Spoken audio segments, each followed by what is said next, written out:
Okay, so I just thought I'd do a review of the Panasonic TX-40EX700B. Just been sort of looking around to see, if there's any other reviews. There's not really that many. So, the main reason I bought my 4K TV was for the new Xbox One X. So sort of primarily gaming. Obviously, it's going to be quite demanding in terms of the frame rates and also looking at a vivid picture quality as well, that you'd expect with 4K and HDR.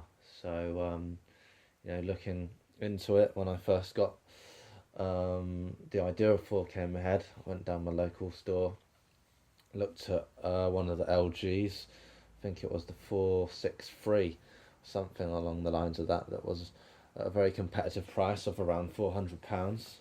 Special offer, carries PC World. So snap one of them up.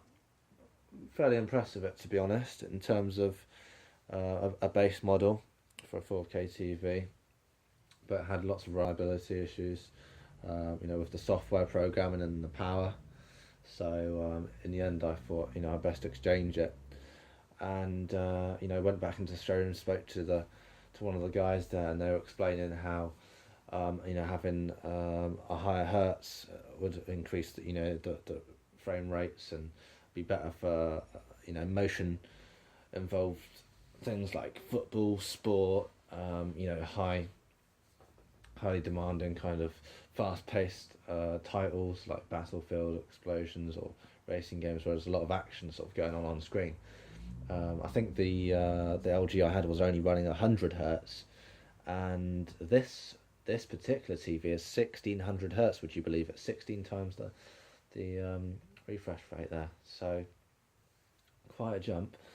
And what it was is just a case of really walking around and looking for yourself, which is the best picture quality when choosing these sorts of things. My budget was around about sort of £600 or under. Obviously, I think we all know what the best is, sort of QOLED.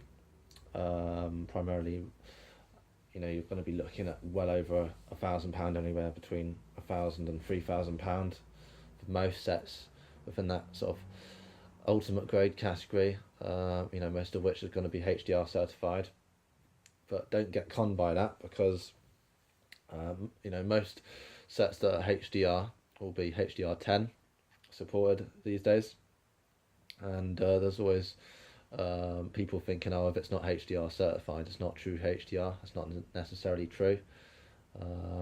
So don't get the wrong impression. I mean, the benchmark these days is really in the high-end TVs. If you're looking for the ultimate best, to have a true certified HD TV, you're looking at over £1,000, but most of us can't afford that. So as long as it's HDR10 in my book and it's got good specifications as a base layer, it's pretty close to the certification as it is, if not already on it. It's only sort of certain brands that can get certified at this point in time. So it all depends. But yeah, I looked in the showroom, and the contrast ratios, the blacks are very dark, and it was very bright. So much so, when you look in, a farm or something in the country, or the ocean, the colours are extremely vivid and bright. It's a very good example of a 4K video on YouTube to kind of give you a sense of the contrast and the colours. If you literally just type in 4K video, I believe it's like the first one up. It's got like a picture of like a lizard chameleon. Watch that. It's quite breathtaking to see how truly sharp and dynamic the range is on this particular model. Very happy with it. Very simple to use and set up. I would say the stand is a bit annoying on the smaller models. I believe if you go sort of 50 inches or above, you can get the stand in the centre. But with the 40-inch one here, I believe you have to stick the stand on the outer edges there. But there's enough space actually underneath to tuck a few things if you wanted to, so it's not all that bad. Fairly heavy TV, good strong build quality, very thin compared to the LG, I must say. Power consumption's low. It's fully HDR10. all the bells and whistles that you'd expect.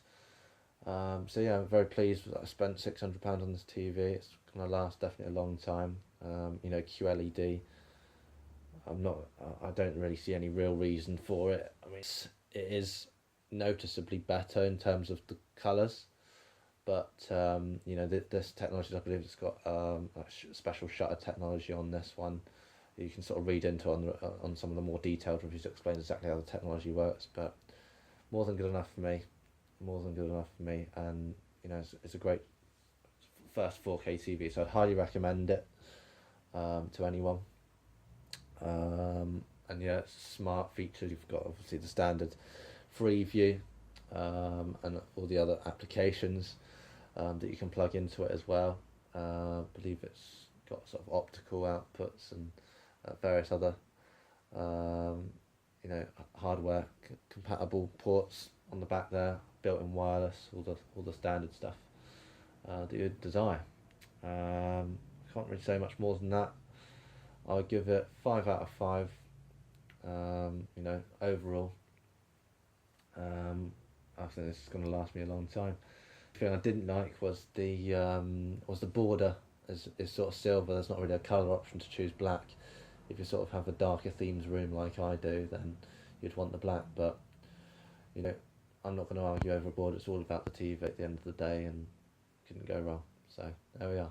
Well, thanks guys for listening. You know, if you do like the video, give us a thumbs up, subscribe, and let me know if you want me to cover any sort of further reviews on any other products. I might be I'm probably going to be getting the Xbox One X soon, so I can do a review into that and look at some other topics as well. So thanks for your time, and hope it's been informative. Thanks, bye.